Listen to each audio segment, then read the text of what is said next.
acerca de este mensaje que es realmente complejo exponerlo con exactitud, ¿cierto? Entonces vamos a hablar acerca de la humanidad, acerca de la humanidad de Jesucristo. Y bueno, rogamos a Dios que Él pueda darme sabiduría y pueda yo transmitir este mensaje que Dios ha puesto en mi corazón para ustedes como iglesia y para todos aquellos que están viendo esta transmisión. Hoy vamos a comenzar una serie llamada o titulada Hablando con Dios. Y para ti que estás en casa, coloca allí en tu libreta, en tu blog de notas, Hablando con Dios. Hoy vamos a hablar acerca de la oración. Y durante estos 4 domingos vamos a hablar de acerca de 4 personajes que tuvieron una conexión con Dios, que tuvieron una conversación con el Señor y que de una u otra manera Dios les dio respuesta. Quizás algunas muy favorables, otras no tanto, quizás no en el tiempo de ellos, y vamos a conocer ese proceso. Y hoy vamos a ver un personaje extraordinario que es Jesucristo. Como les dije al principio, vamos a hablar acerca de su humanidad, de cómo Él expresa su agonía y tiene que ver, por supuesto, con este día de hoy, domingo de resurrección. Un día como hoy, un domingo en la mañana temprano, nuestro Señor Jesucristo resucitó. Entonces, vamos a ver eh, como primer punto, para que los que estén anotando allí, la batalla del alma en el huerto. La batalla del alma en el huerto. Y vamos a ver como base bíblica Mateo capítulo 26, versículo 36. Yo le voy a rogar que ustedes abran su Biblia allí en Mateo capítulo 26, 36. Vamos a leer versículo a versículo y vamos a ir comentando. Es una lectura rápida. Voy a tratar de hacerlo lo más rápido posible, haciendo una serie de comentarios explicando acerca de esta conversación que tuvo Jesucristo, el Hijo de Dios, con su Padre, cómo fue la reacción de los discípulos, qué estaba aconteciendo allí, y vamos a ubicarnos en esa escena que, que muchos pintan como algo muy bonito en muchos cuadros artísticos, pero vamos a ver la verdadera realidad. Entonces, en Mateo 26:36 dice, luego fue Jesús con sus discípulos a un lugar llamado Getsemaní y les dijo, siéntense aquí mientras voy allá a orar. Entonces, lo primero que vemos allí es que después de la cena del Señor, esa cena que instauró el Señor, se fue a un lugar llamado el huerto del Getsemaní. Getsemaní significa prensa de olivas. Era un lugar privado, un lugar en el cual Jesucristo recurría con frecuencia a orar solo y a orar con sus discípulos. Entonces, justamente en este lugar que se llama Getsemaní y significa prensa de oliva, de una u otra manera, simbólicamente, él iba a ser prensado como una oliva. Y sabemos que de las olivas sale el aceite extra virgen de oliva. Y es un símbolo, el aceite simboliza el Espíritu Santo. Entonces, vamos a ver cómo fue Jesucristo de una otra manera triturado, prensado, molido emocionalmente en la parte del alma de su espíritu y cómo luego posteriormente vemos que en la cruz pasan lo mismo, ¿verdad? Son horas antes de la crucifixión y por supuesto días antes de la resurrección de Jesucristo. Como ya les dije, este lugar era frecuentado por Jesús. Él constantemente le decía a los discípulos que fueran a orar. Él oraba muy temprano en la mañana, a veces tarde en la noche también oraba. Se cree que este lugar era un lugar privado. No se dice cuál es el dueño de este lugar, de este huerto del Getsemaní, como tampoco se dice quién era el dueño del burro con el cual él entró, hizo la entrada triunfal. Tampoco se dice quién es el nombre del dueño de esa casa donde tuvo la última cena, que por cierto la vamos a tener más adelante. En este lugar se iba a librar entonces la batalla de los siglos. Jesucristo iba a entregar su voluntad. Y esto lo voy a decir repetidas veces. En este lugar del Getsemaní, Jesucristo iba a entregar su voluntad y en el Calvario iba a entregar su cuerpo, su humanidad como tal. Y dice la palabra que dijo que se sentaran allí mientras él iba a orar, iba a hablar con Dios. Hemos enseñado que orar es hablar con Dios, pero no solamente es un monólogo, sino que nosotros hablamos a Dios y Él responde también a nuestra oración. En el versículo 37 dice, se llevó a Pedro y a los hijos de Zebedeo y comenzó a sentirse triste y angustiado. Entonces, luego de salir de la cena del Señor, donde establece el nuevo pacto, donde él decía que el vino simbolizaba su sangre y el pan era su carne o su cuerpo triturado por nuestros pecados, ¿verdad? Sale con sus discípulos, ya sabemos que eran 11 porque Judas estaba buscando a los guardias y toda esta traición que vemos más adelante. Él va con los 11 y de esos 11 escoge a 3, deja a 8 a un lado, pero escoge a 3, que es Pedro y los hijos de Zebedeo. Y esto lo vamos a anotar por allí porque es importante resaltar esto con respecto a la oración, que él tenía un círculo cercano, ¿verdad? Y para ustedes que están anotando, va a salir en pantalla, círculo cercano era Pedro, Santiago o Jacobo. En algunas versiones va a leer Santiago, en otras versiones Jacobo y Juan. Entonces este era el círculo cercano de Jesucristo. Él tenía 12 discípulos, pero además de sus 12, o sea, perdón, de esos 12 tenía 3 que eran sus más allegados, sus discípulos de mayor confianza, ¿verdad? Ellos estuvieron en la transfiguración, cuando Dios revela su gloria, ¿verdad? Y ahí ellos ven una manifestación gloriosa, un resplandor extraordinario. También cuando sanó a la hija de Jairo y en esta oportunidad en el Getsemaní. Eran sus 3 discípulos mucho más cercanos. Ahora te pregunto yo a ti, de tus amigos, sin extendernos mucho, ¿tienes amigos? De tus amigos, de esos 10, 12, 15 o más que tienes, ¿cuál es tu círculo cercano? A quienes pudieras escoger tú para irte a orar a un lugar, con quienes abrirías tu corazón y contarías acerca de lo que está aconteciendo en tu vida. Vemos a Jesús que nos enseña un principio aquí básico, pero muy importante. Dice la palabra en el versículo 38, es tal la angustia que me invade que me siento morir. Les dijo, quédense aquí y manténganse despiertos conmigo. Entonces él dice, me siento morir, estoy angustiado, es tanta la angustia que me siento morir. En el versículo 38, pero una versión antigua, dice la palabra, y les dice, una tristeza mortal está sobrecogiendo mi alma, quedaos aquí y velad conmigo. Entonces ya empezamos a ver esta angustia, ¿verdad?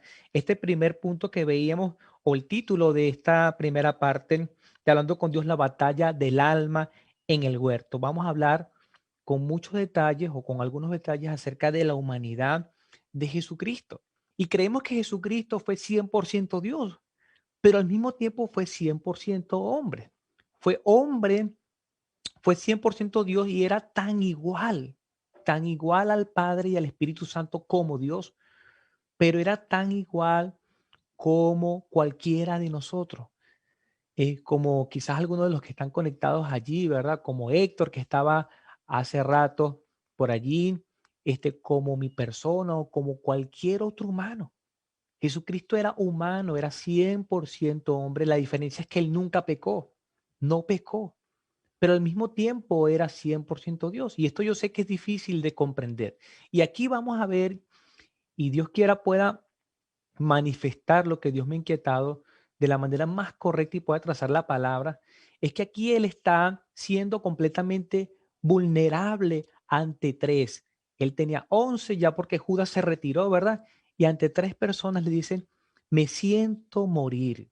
Me ha embargado una tristeza, una agonía mortal, le dice a sus 3 amigos. Le dicen, quédense aquí, velen, estén despiertos, mientras yo voy a orar. Vemos allí cómo está viviendo una crisis emocional a nivel del alma, ¿verdad? Lo que está sintiendo, como les decía en el Getsemaní, estaba sucediendo una lucha espiritual, una lucha emocional. Les decía que la mayoría de artistas pintan un cuadro de Getsemaní o la escena del Getsemaní como a Jesús allí sí, ciertamente arrodillado y una luz resplandeciente allí, una aureola y un foco de luz y algo, y un paisaje súper lleno de paz. Pero ¿qué pasaba con Jesús? No, el lugar no estaba así. Estaba literalmente el enemigo, sus demonios, de una u otra manera que tratando de infundir miedo, tratando de interrumpir la obra del Señor. Ya Jesús sabía lo que venía por delante, ya Jesús sabía que venía la cruz, ya Jesús sabía que tenía que entregar su cuerpo, ya Jesús sabía que iba a ser molido por nuestros pecados, que iba a ser castigado por nuestros pecados, que de una otra manera Dios, la ira de Dios iba a caer sobre él. Y la gente cree que la angustia venía precisamente por toda la parte física. Y vamos a explicar más adelante acerca de eso. Sí, saber que uno va a morir produce mucho estrés, mucha depresión, mucha angustia. Que tú y yo, que a nosotros nos dijeran que en 1 hora, 2 horas o 3 horas vamos a morir y de una forma aterradora, eso produciría en nosotros mucho estrés, mucha angustia. Pero más que eso, había un peso espiritual que él tenía que cargar. Por eso Jesucristo dice, mi alma está angustiada al punto de que me siento morir. Tengo una angustia mortal. Pero vemos que él es vulnerable, vemos que él es transparente. Se lo está diciendo a sus 3 discípulos, pero también lo está orando al Padre.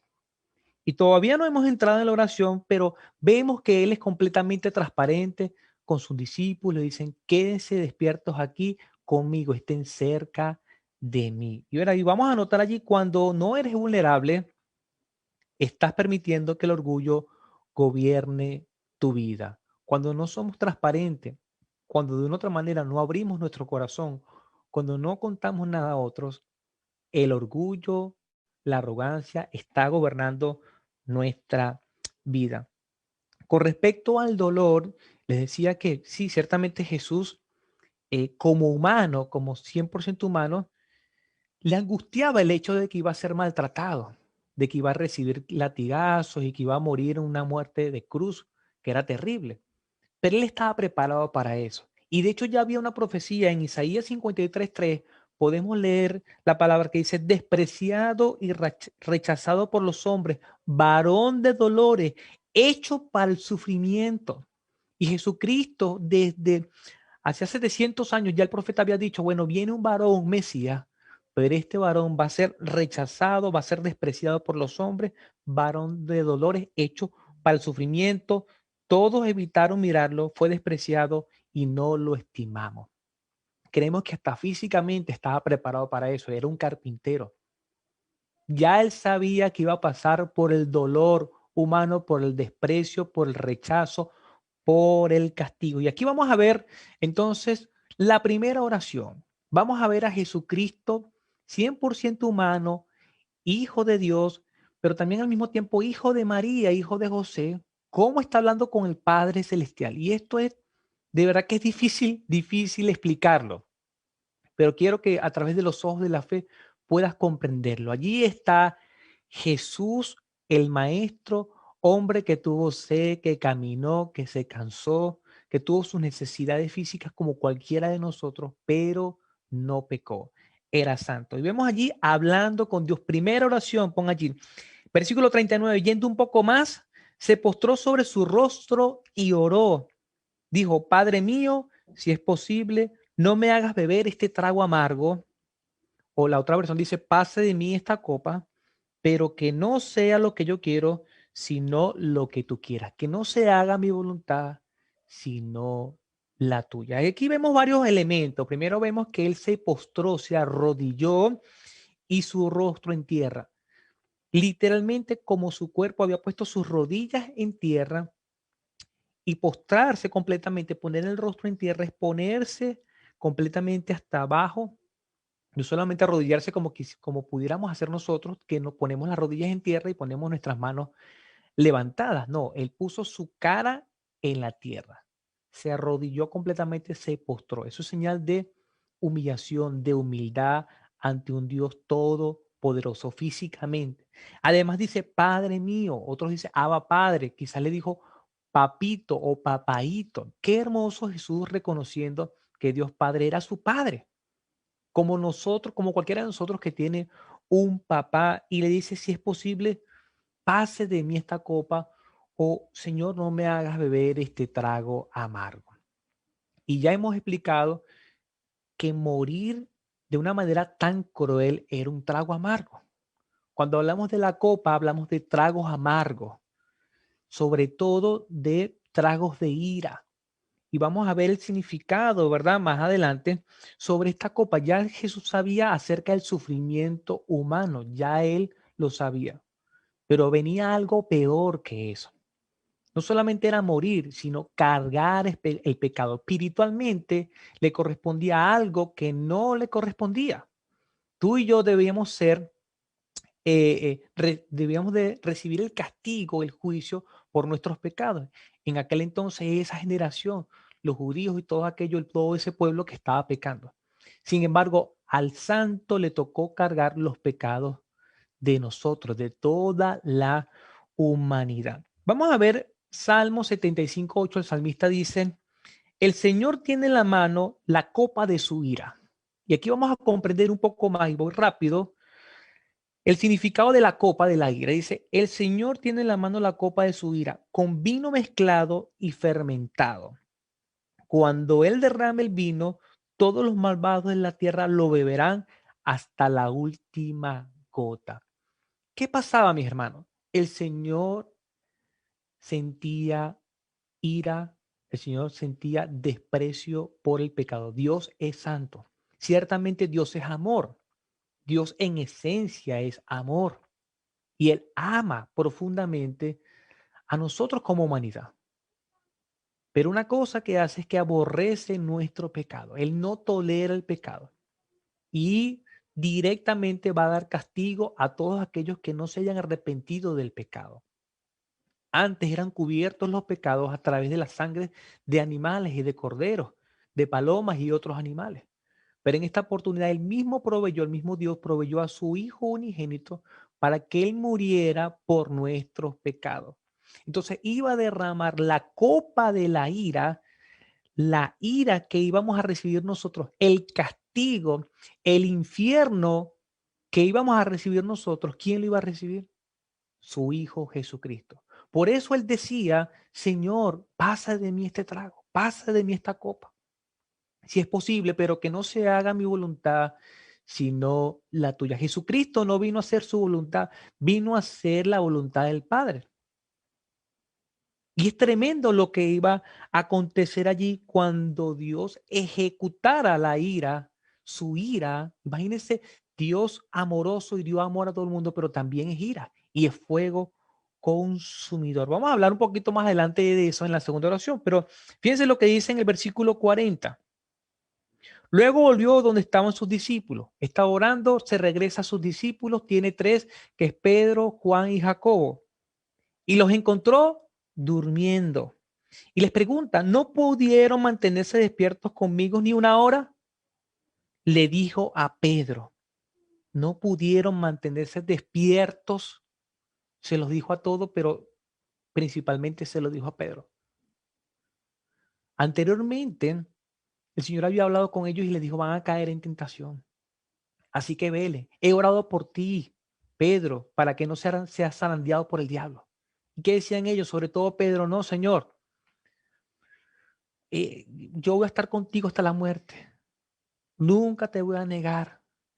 Así me pongan preso, yo voy a estar contigo. Y el Señor decía, Pedro, he orado por ti para que el diablo no te zarandee. Y es lo que es la reprensión que el Señor les dice acá. No han podido mantener sus ojos despiertos conmigo ni una hora, le dijo a Pedro. Ahora, vámonos entonces al versículo 45 de Lucas. Eh, Tres evangelios narran acerca de lo que pasó acá y todos creen en parte, sí, todos creen que ellos estaban agotados por el sueño, por el cansancio, porque habían estado ajetreados preparando la Pascua anteriormente, escenas anterior. estaban comiendo la Pascua, se habían enterado de que Judas lo iba a traicionar y bueno, es un montón de cosas allí que habían pasado todo el día largo y ahora están de noche, ya casi amaneciendo para viernes. Y dice, bueno, están cansados, lógico, están cansados. Ellos se quedaron durmiendo, se quedaron dormidos profundamente. ¿Cómo es posible, le dice el Señor, que no puedan estar despiertos conmigo velando y orando ni siquiera una hora? Ahora vamos a ver por qué se quedaron dormidos. ¿Cuál es la causa verdadera por el cual los discípulos se quedaron dormidos? Lucas 22:15 dice, cuando terminó de orar y volvió a los discípulos, los encontró dormidos, dice la palabra, pero subrayan aquí, agotados por la tristeza. Terrible esto, hermano. Nosotros podemos estar agotados físicamente por movernos y hacer muchas cosas, pero ustedes y yo nos podemos dar un baño y recobramos fuerza. Pero cuando estamos agotados por la tristeza pasa esto, que la gente solamente lo que quiere es dormir, porque cuando nosotros dormimos entramos, perdón, en un estado de reposo donde nuestra mente pareciera que se desconecta, pero los problemas siguen allí. Los problemas continúan allí. ¿Qué estaba diciendo el Señor Jesús? Me van a agarrar, me van a crucificar, me van a matar. Ellos estaban esperando un gobernador, a un rey. Y yo decía, pero ¿qué pasó? Nosotros queríamos, era un gobierno. ¿Qué pasó? ¿Dónde están nuestros puestos? Y el Señor Jesucristo, no, me van a atrapar y ustedes van a salir corriendo, van a huir, me van a desamparar. Ustedes van a huir. Y yo decía, no, sobre todo Pedro, no, yo voy a estar contigo. Y se estaba acercando el tiempo.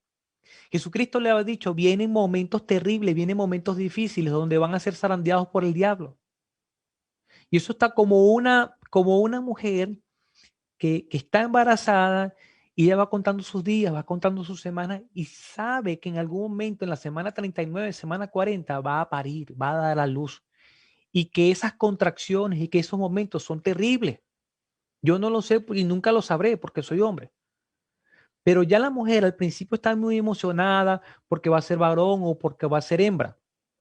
Perfecto, pero ella sabe que en algún momento en la semana 39, 40 vienen dolores de parto, que posteriormente vendrá un niño o una niña y esa tristeza se desvanecerá por el nacimiento del niño, pero antes de la alegría viene el sufrimiento. Y él le decía, vienen momentos terribles y estoy orando por ustedes para que no caigan en tentación. Entonces, dice la palabra que los encontró agotados por la tristeza. Los encontró agotados por la tristeza.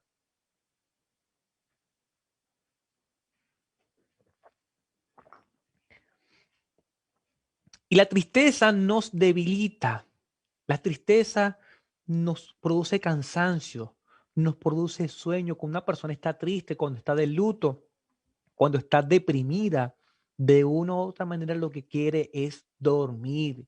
Y los discípulos estaban en angustia, en depresión, estaban en un momento de tensión emocional, lo que querían era dormir, estaban completamente cansados. Y por eso dice el versículo 41 de Mateo, nos regresamos, estén alerta y oren, vela y orá para que no caigan en tentación. El espíritu está dispuesto, pero el cuerpo es débil. Jesús sabía que ellos sabían con su intelecto, con su conciencia, tenían el conocimiento de que Jesús era el Mesías. Y él sabía que ellos creían en Jesús. Pero ¿qué pasa con nuestro cuerpo? Que nuestro cuerpo es débil. La carne de otra manera quiere hacer otra cosa. Y entramos en un conflicto como Pablo, las cosas que quiero hacer no las hago y las cosas que debería hacer no las hago. Las cosas que no quiero las hago y las cosas que quiero no las hago. Es terrible, ¿verdad? Pero ¿cómo de una otra manera se gana la victoria con respecto a nuestro cuerpo y nuestra debilidad? El Señor decía, velad y orad para que no caigan en tentación. La segunda oración, dice el versículo 42, por segunda vez se retiró y oró, Padre mío, si no es posible evitar que yo beba este trago amargo, hágase tu voluntad. Ora muy parecido. Cambias son algunas que otras palabras, pero en esencia es lo mío, lo mismo. Reconoce al Señor como Padre. Dice, papito, Señor, si es posible, evítame este trago amargo. Estaba hablando como humano. Y es de humano manifestar lo que está pasando. Vamos a ver algunos detalles en Lucas. Lucas 22:43. Miren lo que estaba pasando con él emocionalmente. Lucas 22:43 dice, entonces se le apareció un ángel del cielo para fortalecerlo. Tremendo esto. Jesús estaba tan angustiado, tan agotado, que literalmente se podía morir, mis hermanos. El Getsemaní fue un momento terrible, terrible. Y él no estaba diciendo poéticamente, me siento a morir porque me siento a morir. No, literalmente está diciendo, me estoy sintiendo que me estoy muriendo. Le podía dar un infarto allí. Era tanta la presión, tanta la angustia emocional y espiritual, porque sabía que iba a cargar con todos los pecados del mundo, que se sentía morir. Y el Padre, ¿qué hace? Manda un ángel. Wow, imagínense esta escena. Jesucristo, que por él fueron hechas todas las cosas, ahora un ángel que es inferior le está fortaleciendo. Tremendo esto. Y nosotros como pastores líderes podemos ser fortalecidos por otros hermanos, que quizás ellos se pueden sentir débiles. No, todos somos importantes en la obra del Señor. Y esto nos demuestra que Jesús en su humanidad estaba crítico, estaba terriblemente mal, completamente angustiado, literalmente se podía morir, pero tenía que cumplir un propósito, no podía morir allí, tenía que cargar el pecado, el peso de culpa de nuestros pecados. ¿Y qué hace el Señor? No lo deja solo, no lo deja huérfano, le envía un ángel. ¿Para qué? ¿Para que lo libre? No, para que lo fortalezca y para que él continúe con qué, con la misión. Jesucristo tenía una misión y era morir en la cruz por nuestros pecados. Y el Señor le manda ¿qué? Un ángel para que lo fortalezca. Dice, pero como estaba angustiado, se puso a orar con más fervor. ¿Qué debemos hacer en medio de la angustia? ¿Solamente llorar? ¿Acostarnos a dormir? No, mi hermano. Debemos orar, orar con más fervor, gritar si es posible, alzar nuestra voz, postrarnos en tierra, humillarnos ante el Señor y decirle, Señor, aunque no quiera vivir esta situación, aunque no quiera vivir esta enfermedad, aunque no quiera vivir esta pérdida, Señor, que no se haga mi voluntad, sino que se haga la tuya. Señor, me rindo a ti. Siento que no soporto esto. Siento que me voy a morir. Debemos expresarlo. Debemos expresarlo a Dios. Debemos expresarlo a dos o tres más. Es necesario que nosotros nos podamos abrir con Dios y con nuestros hermanos. Por eso en la Biblia aparece 58 veces o más, unos a otros, que nos ayudemos unos a otros, que nos soportemos unos a otros, que oremos unos a otros. El cuerpo de Cristo está formado por muchos hermanos. Estamos unidos unos con otros. Y la palabra dice aquí que se puso a orar como a fervor y su sudor era como gotas de sangre que caían a tierra. Y esto es increíble, mi hermano. ¿Quién relata esto? Lucas. Lucas era médico. Y vemos el detalle de la escritura allí, ¿verdad? Sus gotas eran como de sangre que caían a tierra. No solamente se quedaban en su rostro, sino que caían a tierra. Era sudor mezclado con sangre y gotas como sangre, lo van a ver allí en pantalla. Dice extrema tensión emocional y angustia. Extrema tensión emocional y angustia. La sangre puede salir del cuerpo como sudor y esto se llama hematidrosis. Hematidrosis, cuando la sangre, cuando se revientan allí las venitas, hay un sangramiento allí y se mezcla con el sudor y sale más espeso. Pero no solamente a Jesús le quedaba allí, no, se caía, investíguelo por internet. Hematidrosis. ¿Qué hizo Jesús? ¿Se horrorizó, se espantó? No, oró con más fervor, oró con más fervor. Cuando volvió otra vez, dice el versículo 43, los encontró dormidos Les dijo anteriormente, no pueden orar, no pueden estar despiertos.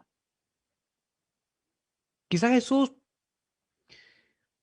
quería encontrarlos allí despiertos y encontrar en ellos ánimos, y ellos los que estaban era durmiendo. ¿A causa de qué? De la angustia. Estaban tristes, mis hermanos. Pero Jesús no se puso a dormir igual que ellos. ¿Jesús qué hizo?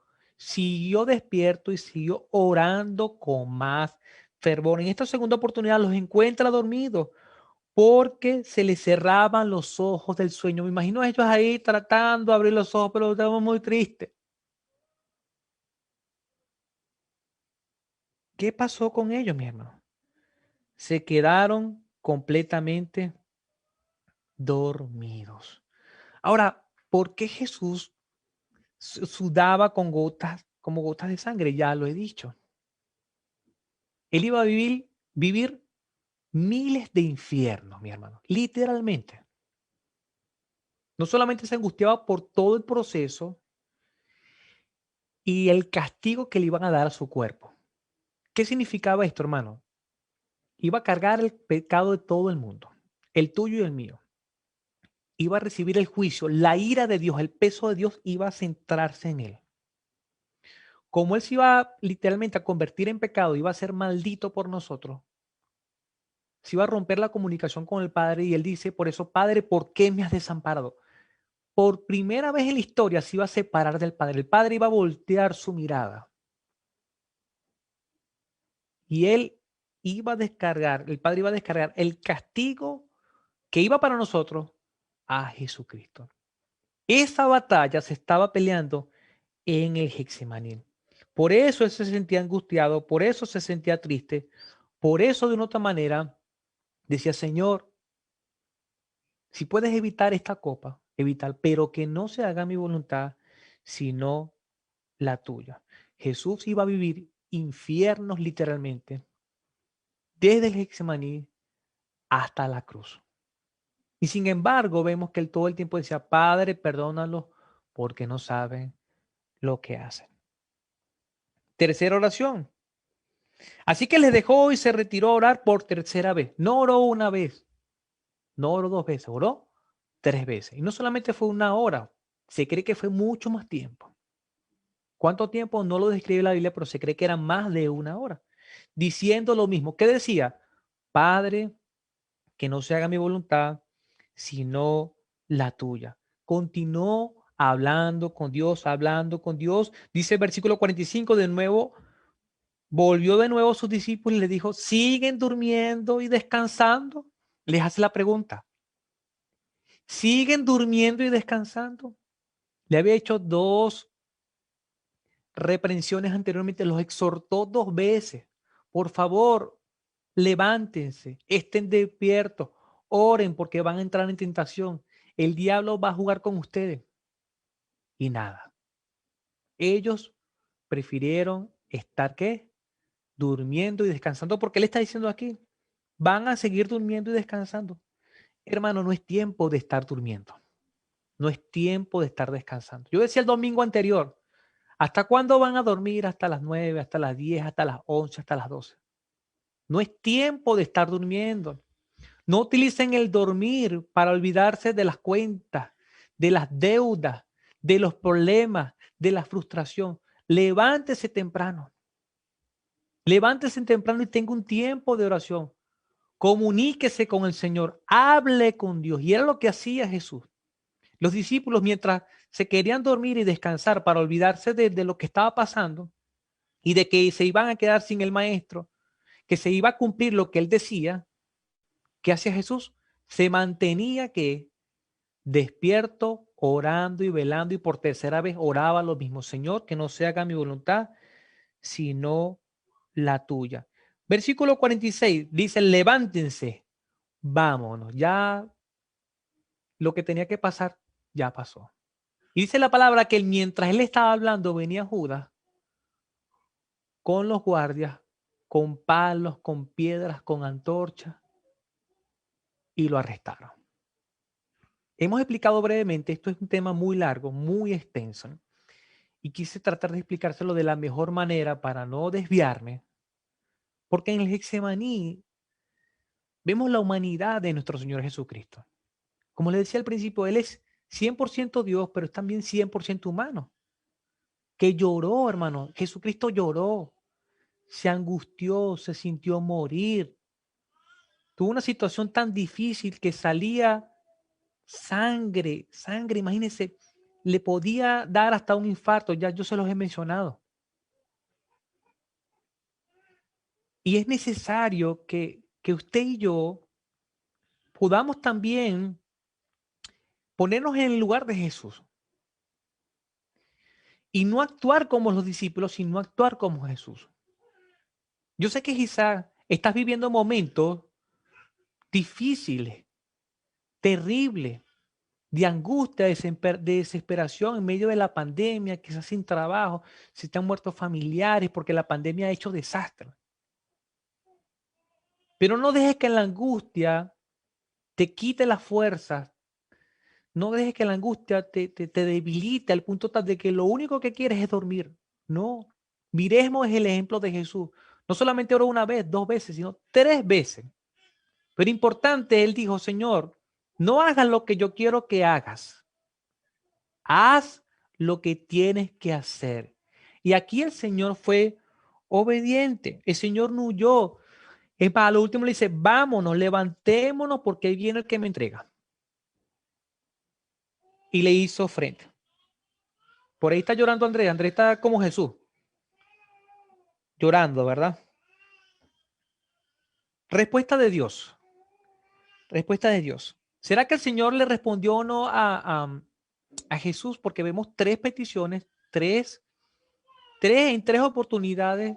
El maestro de una manera diciéndole, Señor, si puedes, trata de que yo no beba este trago de amor. Trata de no descargar mi ira en mí. Sin embargo, Señor, que se haga tu voluntad y no la mía. Miren lo que dice Hebreos y ya con esto terminamos. Hebreos 5:7 dice la palabra, cuando Cristo estuvo aquí en el mundo, ya ha pasado tiempo, ¿verdad? Ya Jesucristo ya había resucitado. Y esta carta dice, cuando Cristo estuvo aquí en el mundo, oró mucho a Dios. ¿Cuánto oró? Mucho a Dios. Hablaba mucho con Dios, hablaba mucho con su Padre. Y le decía, papito, Padre nuestro, papá. Y eso es importante que tú y yo lo hagamos. Lo puedes tratar como tú quieras, con respeto. Hay personas que dicen Dios Todopoderoso, amantísimo, como tú le quieras decir. Jesús le decía, papito, papá, papaito, papi. Si Jesús le decía así, ¿por qué tú y yo no tenemos la confianza de decirle así? Jesús oró mucho a Dios y con lágrimas le rogó, enfatice eso allí, y con lágrimas le rogó que lo librara de la muerte, pues Dios tenía poder para hacerlo. Y como Cristo siempre fue obediente, Dios contestó su oración. Ahora, los discípulos, volviendo a Getsemaní, pensarían, pero el Señor está orando y el Padre no lo va a librar de la muerte. Ellos querían que Jesucristo no muriera. Pedro no quería que el maestro muriera y por eso el Señor no, ni de ninguna manera, y Jesús lo reprende más bien. Apártate de mí, Satanás. El plan de nuestro Señor era que su hijo muriera. Dios envió al mundo a morir por nuestros pecados. Ahora, el Señor podía librarlo de la muerte, pero eso no iba a cumplir el plan del mismo. Era necesario que Jesucristo muriera en la cruz por nuestros pecados. La ira de Dios se descargara en él. Él literalmente vivía el infierno por nosotros y ahora nosotros tengamos vida eterna. Jesús, el Señor Dios, dice la palabra aquí en hebreo, tenía el poder para hacerlo y como Cristo fue obediente, Dios contestó su oración. Dios permitió que él muriera, pero lo libró del poder de la muerte. Y hoy domingo estamos celebrando que Jesucristo vive. Jesucristo reina para siempre. Jesucristo está a la diestra de Dios Padre. Jesucristo no está en la tumba. Jesucristo está vivo y está en nuestros corazones. Dios permitió ciertamente que muriera y que fuera sepultado, pero la muerte no lo oprimió allí.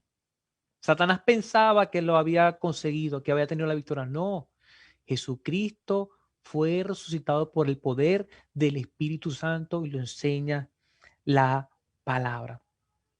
Anota allí, la voluntad del Padre era salvar a sus elegidos por medio de la muerte de su Hijo Jesucristo. Jesucristo siempre dijo, Señor, que no se haga mi voluntad, sino la tuya. ¿Y cuál era la voluntad del Padre? Que su Hijo muriera, que su Hijo fuera crucificado, que sobre él cayera la ira, la condenación, el juicio por nuestros errores y pecados. Y que a través de esa muerte nosotros pudiéramos tener vida eterna. Aprendemos en Jesús obediencia, sumisión, humillación, obediencia al punto de morir. El santo murió por los pecadores. Te tengo un desafío para la semana y son 3 cositas nada más que debes hacer. 3 desafíos. Desafío de la semana. Ora toda la semana por tus peticiones. Habla con Dios. Empezamos esta serie hablando de Jesucristo. Y dice la palabra en Hebreos que él oraba mucho a Dios, que hablaba mucho con Dios. Segundo, reconoce a Dios como tu Padre. Cuando hables con él, ten la libertad de decirle, Padre mío, papá, mira lo que está pasando conmigo, Señor. Tercero, pide que no se haga tu voluntad, sino la voluntad de tu Padre.